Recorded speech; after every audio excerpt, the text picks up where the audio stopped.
탐정님, 대체 무슨 말씀이십니까?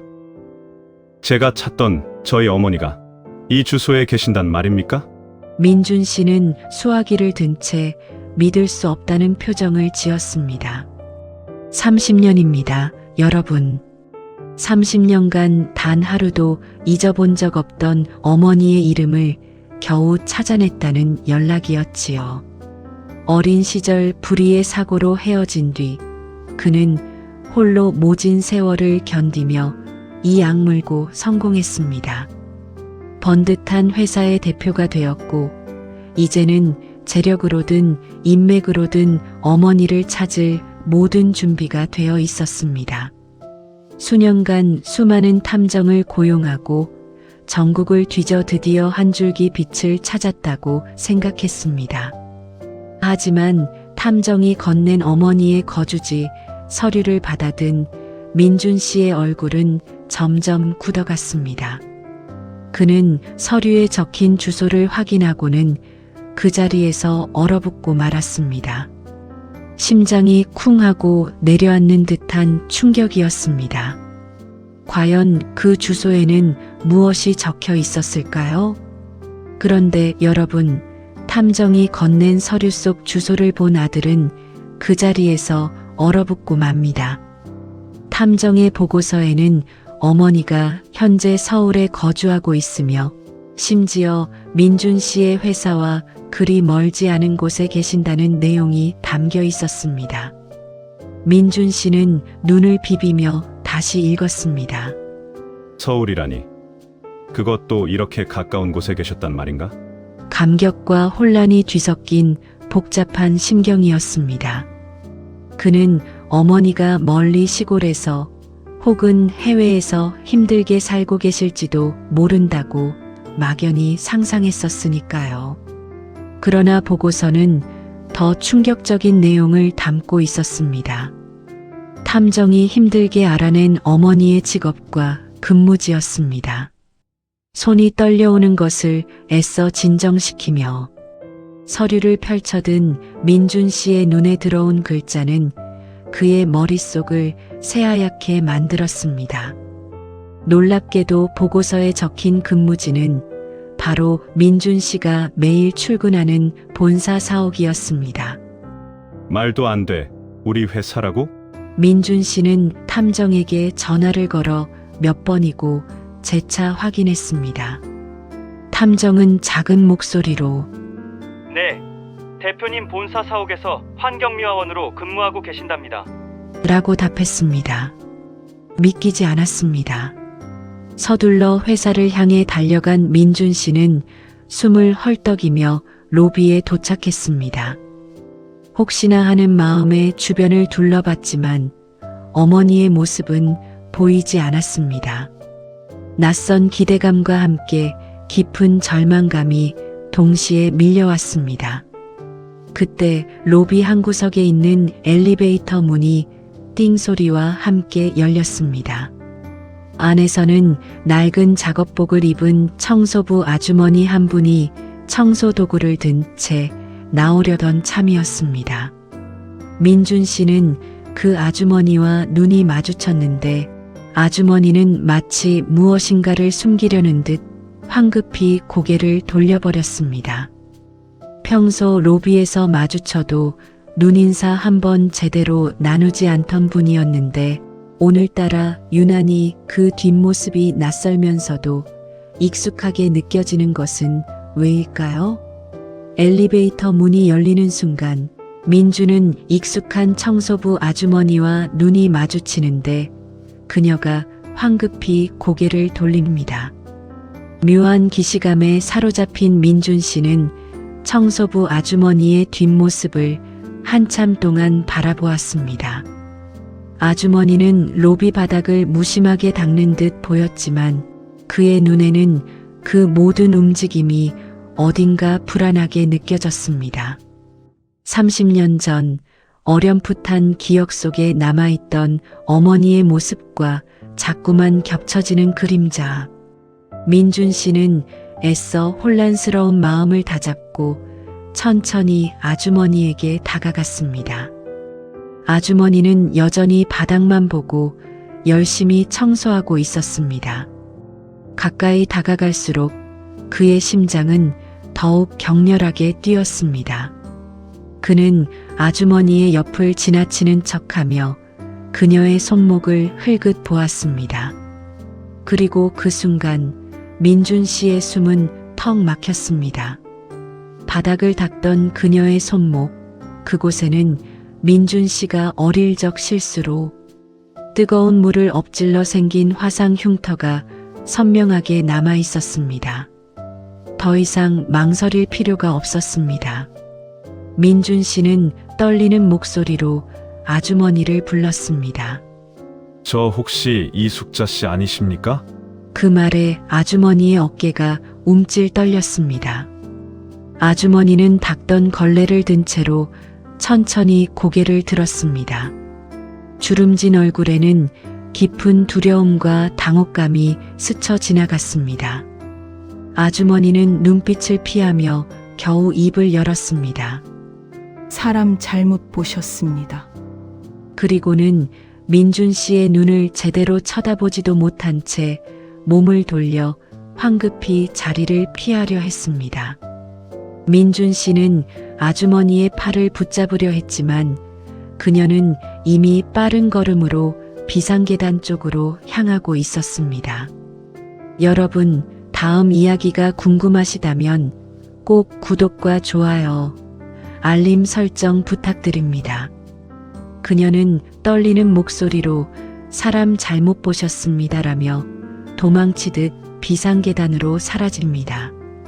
쓰레기통 속에서 그 낡은 약봉지를 발견했을 때 민준의 심장은 쿵 하고 내려앉았습니다. 그녀가 무심코 버린 쓰레기 봉투 속에서 우연히 발견한 것이었죠.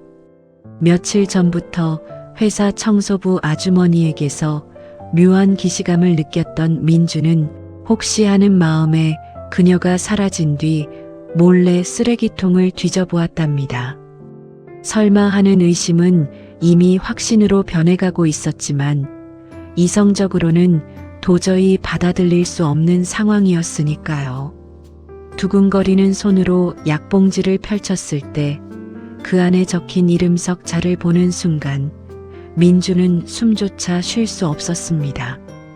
흐릿한 글씨체로 적힌 이름은 민준이 30년 평생 그토록 찾아 헤매던 친어머니의 본명 이숙자였습니다.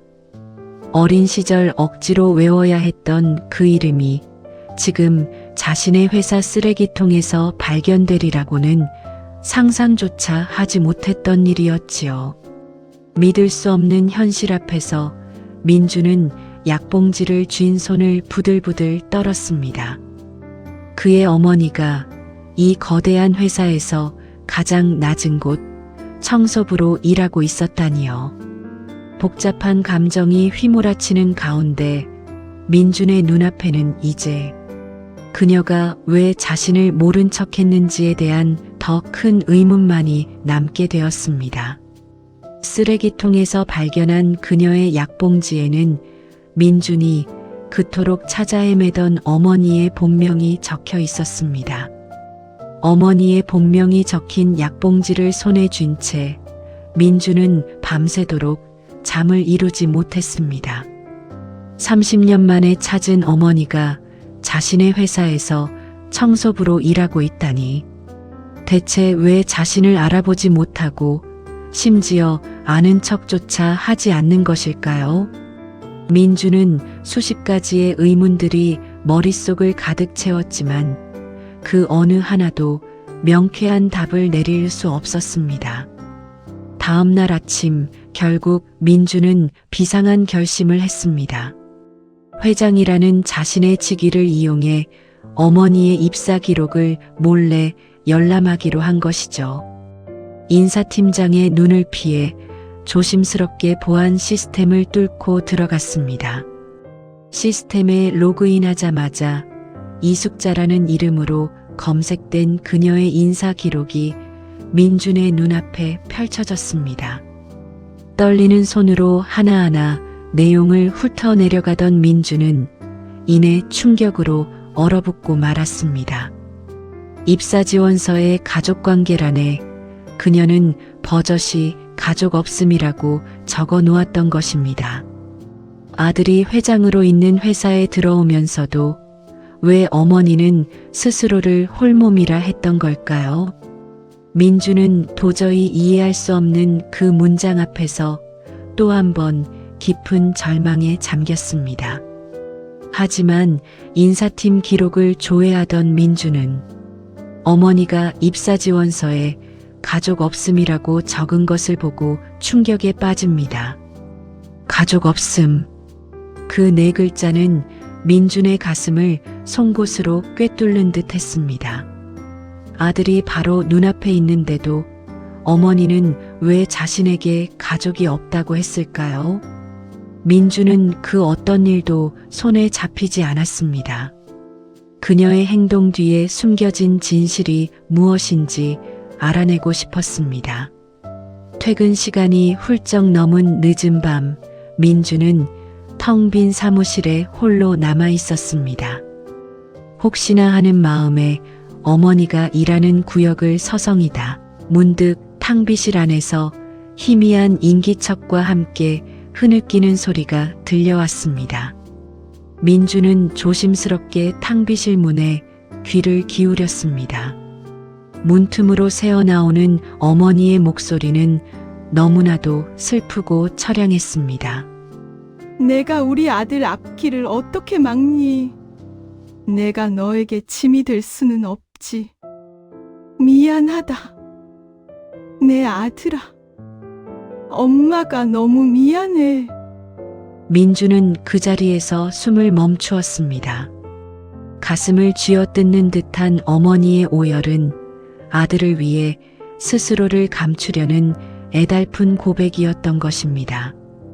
30년 전 자신을 떠나갔던 이유가 그저 빚쟁이 때문만이 아니었음을 직감한 민주는 문 너머에서 들려오는 어머니의 통곡에 함께 무너져 내렸습니다. 탕비실 문 너머로 들려온 통화 내용. 내가 우리 아들 앞길을 어떻게 막니? 라는 오열이었습니다. 어머니의 독백을 엿들은 민주는 더 이상 숨어 있을 수 없었습니다. 문을 열고 들어선 민준의 눈에 어머니는 낡은 휴대전화를 든 채 흐느끼고 있었습니다. 민준의 갑작스러운 등장에 어머니는 화들짝 놀라며 눈물을 훔쳤지만 이미 모든 것을 들킨 후였습니다. 어머니, 정말 어머니셨습니까? 민준의 목소리는 걷잡을 수 없이 떨렸습니다. 어머니는 얼굴을 가린 채 고개를 저었습니다. 아니야. 아니야. 나는 내 어머니가 아니야. 회장님, 죄송합니다. 그녀는 끝까지 자신을 부정하려 했습니다. 하지만 민주는 어머니의 낡고 거친 손을 붙잡았습니다. 그리고는 주저없이 그 자리에서 무릎을 꿇었습니다. 뜨거운 눈물을 흘리며 어머니의 거칠고 굳은 살 박인 고무장갑 낀 손을 자신의 얼굴에 가져다 댔습니다. 30년 전 빚쟁이들에게 쫓겨 어린 아들에게 피해가 갈까봐 억지로 떠나야 했던 어머니의 절절한 희생을 이제야 비로소 깨달은 것입니다. 죄송합니다. 어머니, 제가 너무 늦게 알아봐서 죄송합니다. 억눌렸던 슬픔과 그리움이 한꺼번에 터져 나왔습니다. 민주는 어머니의 손을 놓지 않았고 어머니 또한 더 이상 모른 척할 수 없었습니다. 오랫동안 참아왔던 눈물이 마침내 두 사람의 얼굴을 타고 흘러내렸습니다. 여러분, 이들의 눈물겨운 재회를 응원하신다면 좋아요와 구독, 그리고 알림 설정까지 부탁드립니다. 민주는 그 자리에서 무릎을 꿇고 어머니의 낡은 고무장갑 낀 손을 자신의 얼굴에 가져다 댑니다.